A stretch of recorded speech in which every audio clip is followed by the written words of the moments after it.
जय हिंद। नमस्कार दोस्तों, एक और वीडियो में आप सभी लोगों का बहुत बहुत स्वागत है। और ये इस सीरीज़ की वीडियो नंबर 14 होने वाली है।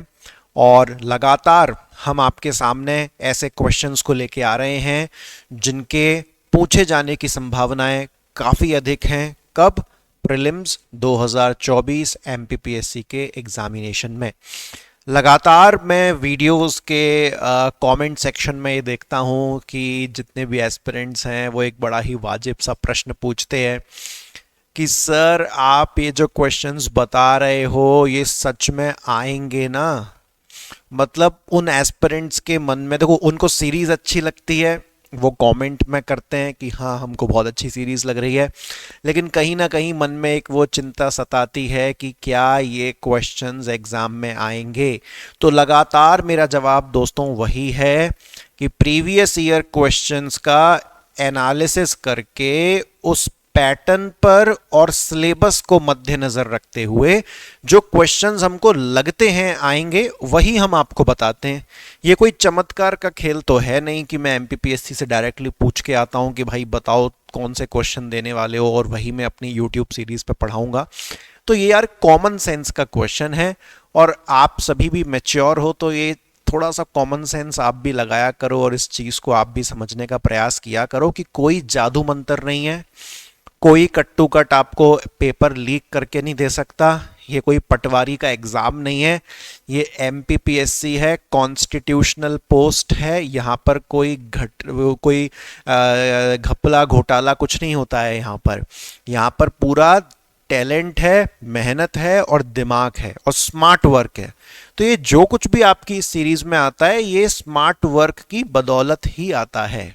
ठीक है, इस पे यकीन करना है, इस पे यकीन नहीं करना है, ये कंप्लीटली आपके दिमाग पर डिपेंड करता है। आप अपने एंड से एनालिसिस करो, आपको उचित लगता है सीरीज फॉलो करिए, आपको लगता है कि नहीं यार हमें नहीं लगता कि इस सीरीज से हमारा कोई लाभ है तो सीरीज को मत फॉलो करिए। ये कंप्लीटली, ये मेरा कॉमन सेंस और आपका कॉमन सेंस, इन दोनों के बीच का कनेक्शन है। दैट्स इट दोस्तों। अब आता हूं मैं आज की ये 14th नंबर की वीडियो में जो इस सीरीज में है। और आज इस वीडियो में एक दो नहीं, टोटल 8 क्वेश्चंस शामिल हैं। उसका भी अपना रीजन है क्योंकि टॉपिक ही कुछ ऐसा है। आओ सबसे पहले लेके चलता हूं। आज का जो पूरा टॉपिक है ना, ये इकोनॉमी पर बेस्ड है। किस पर बेस्ड है? अर्थव्यवस्था, इकोनॉमी पर।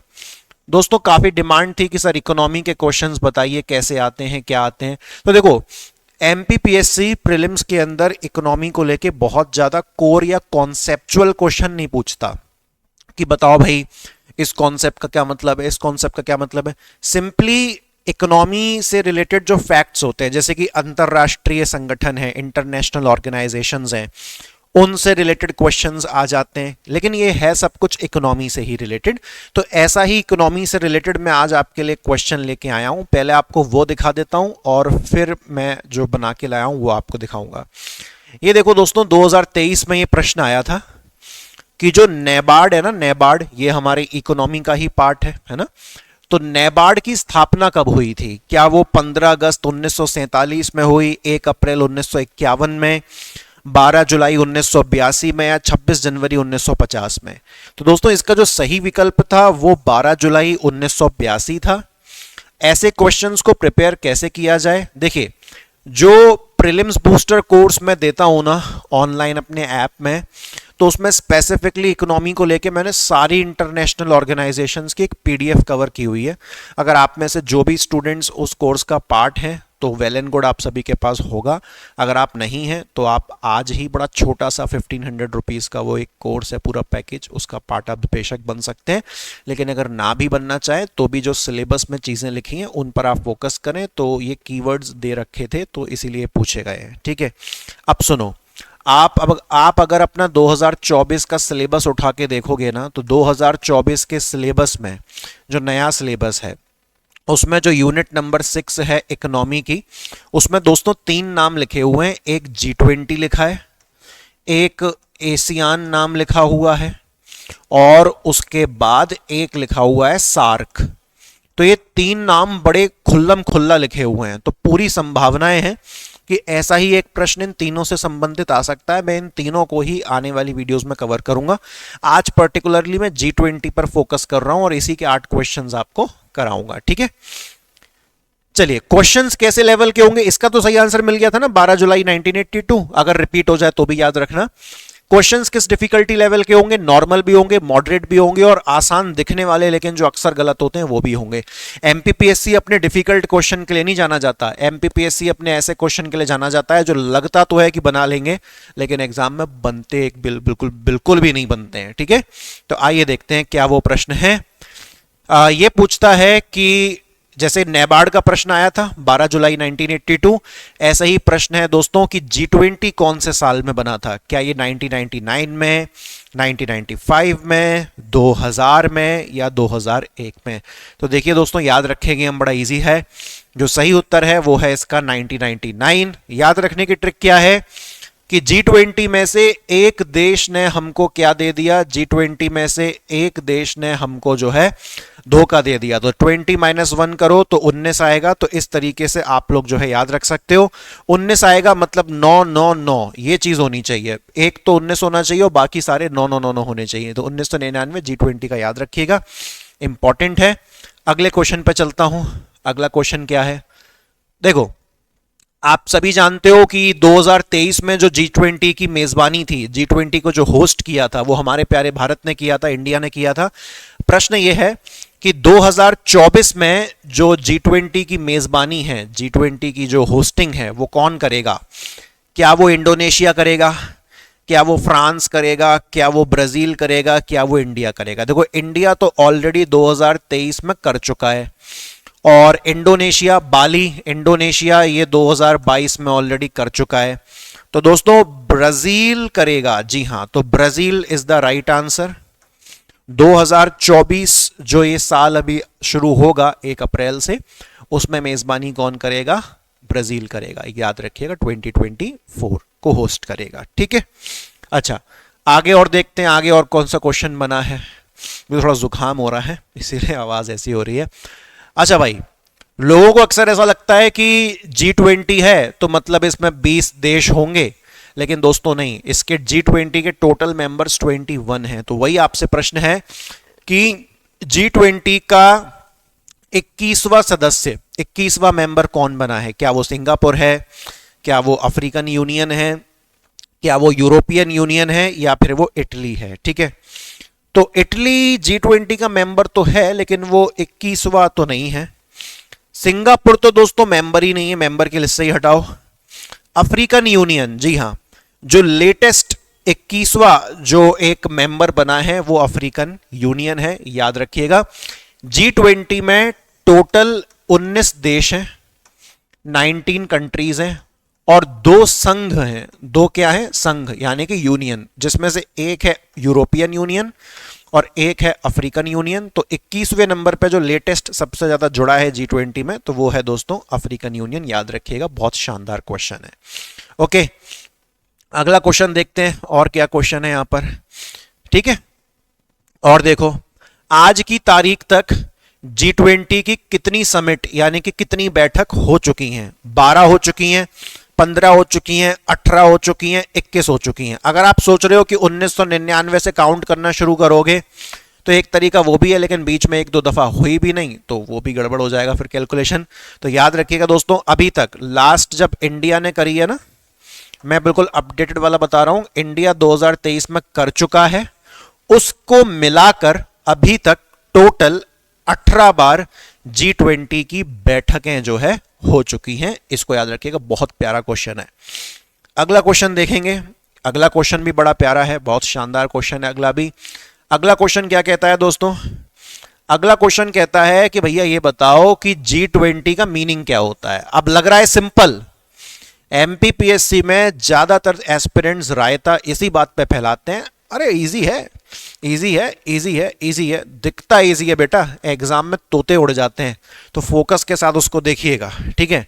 G20 का मीनिंग क्या है, क्या है? अब देखो, हिंदी में नहीं लिखा है मैंने क्योंकि इसकी फुल फॉर्म इंग्लिश में ही है। Grand 20 Nations, great 20 countries, group of 20 या नन ऑफ द अबव। तो देखो ये ग्रैंड ग्रेट ये सब कुछ नहीं है। G20 का मतलब है 20 देशों का ग्रुप। वैसे मेंबर कितने हैं, मेंबर कितने हैं जल्दी बताओ? 21 मेंबर हैं, ठीक है। तो देखो ग्रुप ऑफ 20 है, यही इसका सही आंसर है। G20 का फुल फॉर्म क्या है? कोई ग्रैंड या ग्रेट नहीं है, ग्रुप ऑफ 20, बात खत्म, ठीक है। अच्छा और सुनो जरा, और सुनो और सुनो और सुनो और सुनो, ये मेरे ख्याल से आज का आखिरी क्वेश्चन है इस लिस्ट में। नहीं भाई क्वेश्चन है वो, और भी क्वेश्चन है, आज ज्यादा क्वेश्चन है। क्या कहते हैं G20 के हेडक्वार्टर कहाँ है, G20 के मुख्यालय कहाँ है? ये बड़ा इंपॉर्टेंट है, हेडक्वार्टर भी पूछता है। क्या ये अमेरिका में, क्या ये चाइना में, ब्रिटेन में, या कहीं भी नहीं है? इनमें से कोई भी नहीं ऑप्शन है। तो देखो दोस्तों, ना तो अमेरिका है, ना चाइना है, ना ब्रिटेन है। जो सही आंसर है नन ऑफ दी अबव। अब आप पूछोगे सर इनमें से कोई नहीं है तो G20 का हेडक्वार्टर आखिर है क्या? तो मैं आपको बता दूं G20 का कोई भी परमानेंट हेडक्वार्टर नहीं है। जी हाँ, नो परमानेंट हेडक्वार्टर। जिस भी साल जो भी देश इसको होस्ट करता है ना, जिस भी साल जो भी देश G20 की बैठक को होस्ट करता है, उसकी मेजबानी करता है, वही उस साल का उसका मुख्यालय हो जाता है। यानी कि हर साल इसका मुख्यालय चेंज होता रहता है। नो परमानेंट सेक्रेटेरिएट, इसका कोई भी जो है परमानेंट सचिवालय नहीं है, याद रखेंगे, ठीक है। बहुत अच्छा क्वेश्चन है। उसके बाद क्योंकि अमेरिका और चाइना देखते हैं तो लोग भावुक हो जाते हैं, बोले यहां तो होगा ही, तो लगा देते हैं। अच्छा चलो और क्वेश्चन देखो, और ये वाला क्वेश्चन क्या कहता है? ये मेरे ख्याल से लास्ट क्वेश्चन है। जी हाँ, ये लास्ट क्वेश्चन है, बहुत प्यारा क्वेश्चन है। इनमें से कौन सी ऑफिशियल लैंग्वेज है G20 की? इनमें से कौन सी भाषा आधिकारिक भाषा है किसकी? G20 की। क्या ये इंग्लिश है, क्या ये स्पेनिश है, क्या ये फ्रेंच है, या फिर ये सारी हैं? तो व्यक्ति को लगेगा कि हो सकता है इंग्लिश है, स्पेनिश तो मुझे नहीं लगता कोई टिक करेगा। लेकिन मैं दोस्तों आपको बता दूं कि G20 की 3 औपचारिक भाषाएं हैं, एक ये और एक ये। तो यानी कि ये तीनों ही सही हैं। Option number D, all of the above. तो दोस्तों मुझे कमेंट सेक्शन में बताइएगा कि कैसा लगा आपको आज का ये सेशन। इकोनॉमी की डिमांड थी तो इकोनॉमी की ही चाहत को आपको मैंने पूरा किया है। इकोनॉमी के और भी बहुत सारे क्वेश्चंस कराऊंगा आने वाली वीडियोस में, लेकिन एक होमवर्क आपको देना चाहता हूं जिसका आंसर मुझे कमेंट सेक्शन में आप दीजिएगा, अगर आपकी इच्छा हो तो। इच्छा नहीं है तो जयराम जी की, ठीक है। चलो सुनो, आपको कमेंट सेक्शन में ये टाइप करके मुझे बताना है कि दो, आपको आंसर लिखने का लेकिन तरीका से देखो। कमेंट सेक्शन में कुछ भी ऐसे मत लिख दिया करो, ऐसे लिखा करो आंसर करके। पहले अपने मोबाइल से टाइप किया करो आंसर, डैश लगाया करो, तब आंसर लिखा करो। एक सिस्टम होता है यार, तौर तरीके से चला करो, ऐसे कैसे। अब सुनो, 2023 में G20 का जो वो था ना, क्या कहते हैं, अरे क्या कहते हैं, कोट जो था, थीम जो थी, थीम, कोई ना कोई टैगलाइन होती है ना, तो आपको ये बतानी है कि G20 की 2023 में जब इंडिया ने उसको लॉन्च किया था, इंडिया ने मेजबानी करी थी, तो उसकी थीम क्या थी? चलो बता दो, मैं नहीं बता रहा। इंग्लिश और हिंदी में अलग अलग नाम है, ठीक है। हिंदी वाला चलो मैं बता देता हूं आपको। नहीं यार मैं नहीं बता रहा, और क्वेश्चन का मजा खराब हो जाएगा। आप तो हिंदी और इंग्लिश में दोनों में जो टैगलाइन थी ना, वो दोनों लिख देना कमेंट सेक्शन में ऐसे आंसर करके। मिलता हूं आपसे अगली वीडियो में। और कमेंट सेक्शन में ऐप की लिंक दे रखी है भैया, टेलीग्राम ग्रुप की भी लिंक दे रखी है। टेलीग्राम ग्रुप में जुड़ जाओ, फ्री में नोट्स बहुत सारे हैं। और ऐप डाउनलोड कर लो कि कल को अगर आपको लगा कि नहीं भैया MPPSC में टिकना चाहते हैं, मेंस पूरा पढ़ना पड़ेगा, तो वो भी वहां से आपका ऑनलाइन कोर्स हो जाएगा, ठीक है। चलो थैंक यू वेरी मच, जय हिंद, टेक केयर भाई, ध्यान व्यान रखो। मौसम बड़ा खराब है, जुकाम से हालत खराब हो रही है। Thank you very much.